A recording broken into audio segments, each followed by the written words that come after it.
Good morning बच्चों। इस video में मैं क्लास 6 को चैप्टर 5 एक्सप्लेन करूंगी, तो आप उसको अच्छे से समझिएगा। देखिए, ये जो स्टोरी है कबीरदास जी की है। कबीरदास जी जो थे एक बहुत ही फेमस, एक बहुत ही महान एक व्यक्ति थे, जो अपनी गुणों से प्रसिद्ध है पूरे उसमें। आप भी लोगों ने जानते हैं, आप भी जान लीजिए इस चैप्टर के थ्रू। तो चलिए उनकी स्टोरी जो शुरू करते हैं।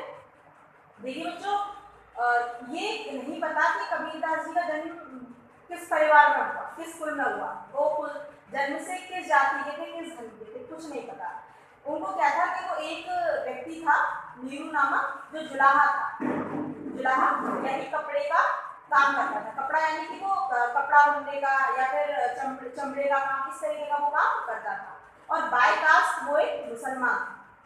तो एक नदी में तैरते हुए, तालाब में तैरते हुए कबीरदास जी को एक टोकरी में मिले थे। वो जो कबीरदास जी छोटे से बच्चे थे, शिशु थे छोटे से, तो बहुत रो रहे थे, उन्हें भूख लग रही थी। तो वो जो जुलाहा थे यानी जो नीरू थे, वो उनको अपनी बीवी नीमा के पास ले गए और वहां पर उन्होंने उनका पालन पोषण किया। उनके कोई पुत्री संतान नहीं थी, तो उन्होंने कबीरदास को ही अपना बेटा जो था वो बना दिया। अब वो ज्यादा रिस्क तो थे नहीं, क्योंकि छोटा मोटा काम करते थे। तो अब वो धीरे धीरे ऐसे दिन गुजरते गए, समय बीतता गया। उन्होंने कबीरदास को शिक्षा खुद ही दी, लेकिन उनके पास इतना पैसा नहीं था कि वो उनको पढ़ा सके या किसी गुरु, उनका कोई गुरु बना सके जिससे वो शिक्षा ग्रहण कर सके।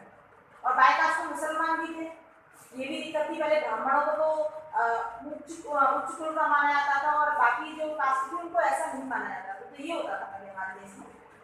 अब ऐसा कुछ भी नहीं है, तो ये सही भी है। तो अब कबीरदास जी जैसे बड़े होते गए, तो उन्हें ये लगा कि मेरे को और नॉलेज चाहिए, और ज्ञान चाहिए, और वो बिना गुरु के नहीं दे सकता। तो उन्होंने गुरु बनाने की सोची।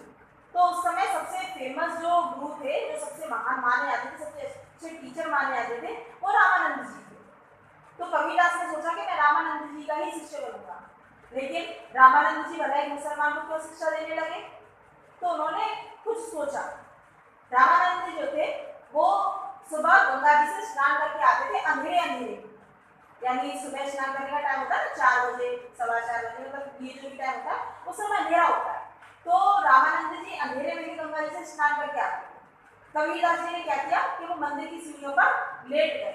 अब वो स्नान करके आए और उनका पैर कबीरदास जी में लग गया। उनके मुंह से अचानक क्या निकला? राम राम राम। तो कबीरदास जी ने ये सोचा कि ये राम राम ही कोई मंत्र है जिसको बार बार बोलकर मुझे नॉलेज मिलेगी, है ना। तो उन्होंने इसी को गुरु मंत्र मान लिया कि गुरु जी ने मेरे को ये मंत्र दिया। रामानंद जी ने उनसे शोभर में अपना गुरु बना, वो शिष्य बना लिया। अब लेकिन अब जैसे जैसे दिन बीतते गए, कबीरदास जी जवान हुए, वो बड़े बड़े संतों की संगति में उठने लगे, बैठने लगे, भजन गाने लगे, है ना। फिर उनकी शादी जो थी एक कर दी, ठीक है। लोई नामक एक औरत थी, एक महिला थी, उससे उनकी शादी जो थी वो कर दी। उनसे उनको एक बेटा हुआ, कमाल। तो अब बेटा भी उनका बड़ा हो गया, उसने जो परिवार का जो कारोबार था उसको संभाल लिया। कबीरदास जी फ्री हो गए।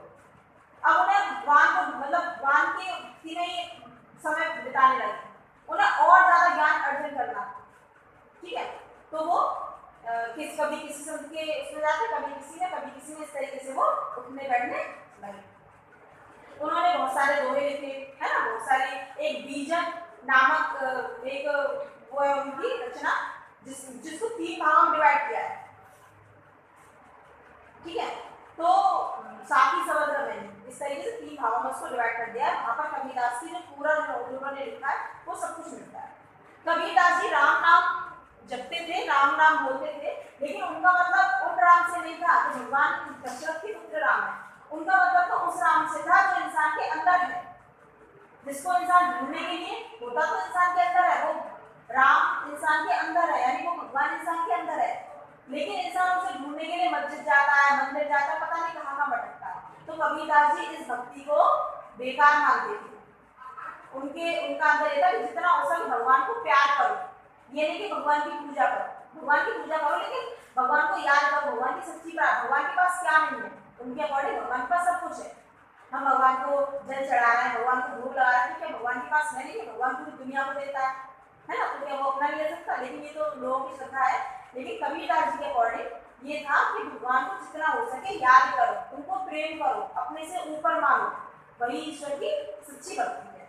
उनके लिए उन्होंने दोहा भी लिखा है, कस्तूरी कुंडली बसे मृग घोड़े मन माही, ऐसे खटखट राम है दुनिया देखी नहीं। यानी कस्तूरी जो होती है वो हिरण के पेट में होती है, लेकिन हिरण को उसकी खुशबू आती है, तो हिरण कहता है खुशबू कहाँ से आ रही है, और उस खुशबू को सूंघने के लिए पूरे जंगल में भटकता है, लेकिन वो आखिर में उस खुशबू तक पहुंच ही नहीं पाता, लेकिन खुशबू तो उसके अंदर से आती है। सेम हम भी भगवान को ढूंढने के लिए भगवान की तलाश में कभी कहीं भटकते हैं, कभी कहीं भटकते हैं, कभी कहीं भटकते हैं, लेकिन भगवान हमारे अंदर ही होता है, जिसको हम पहचान नहीं पाते। तो कबीरदास जी कहते हैं उसी चीज को पहचानने की जरूरत है। ठीक है, कबीरदास जी समाज सुधारक थे बच्चों। उन्होंने बहुत सारे आडंबर फैले हुए थे ना, आडंबर मतलब ये कि लोग माला जप रहे हैं, मतलब ऐसा नहीं है माला जपना गलत बात है, लेकिन कुछ लोग जो ही भावना से करते हैं कि लोग उन्हें साधु समझे, संत समझे और उन्हें पैसे दे, तो वो जो आडंबर उनको बोला जाता है। ठीक है, तो ऐसे आडंबरों को कबीरदास ने दूर किया। बहुत सारी बुराइयां फैली हुई थी, लोग देश में ऊंची नीच को बहुत मानते थे कि तू इस जाति का है, तू इस जाति का है, ये ऊंची जाति का है, नीची जाति का है। तो इस चीज को दूर करने के लिए कबीरदास ने बहुत प्रयास किए और बहुत सारी बुराइयां फैली हुई थी। तो इस तरीके से कबीरदास जी थे एक अच्छे और एक महान प्रसिद्ध व्यक्ति थे, जिन्होंने बहुत ही अच्छे काम किए। ठीक है, तो आई होप आपको चैप्टर अच्छे समझ में आ गया होगा। आप इसको और पढ़िए, अच्छे से पढ़िए, एक बार दो बार ना आए, बार बार समझ में आए ना आए फिर भी पढ़िए। ठीक है, तो आपको इसके शब्दार्थ जो है आपको कॉपी में करने हैं बच्चों, और ये जो कठिन शब्द है वो आपको ये भी कॉपी में करने हैं। शब्दार्थ बुक से कीजिएगा, कठिन शब्द ब्लैक बोर्ड से कीजिएगा। चलिए, थैंक यू।